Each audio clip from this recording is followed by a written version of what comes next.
Die rede hoekom ons so baie die C-klankie doen by skrif, is omdat, sodra ons hom reg kry, gaan baie ander letters ook vir ons makliker wees om te maak.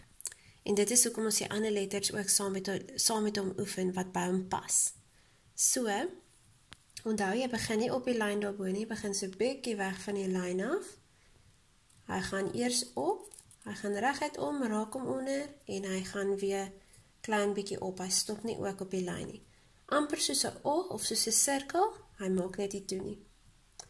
Bietjie weg van die lyn af, gaan op, om, en laat hom weer so bietjie opkom.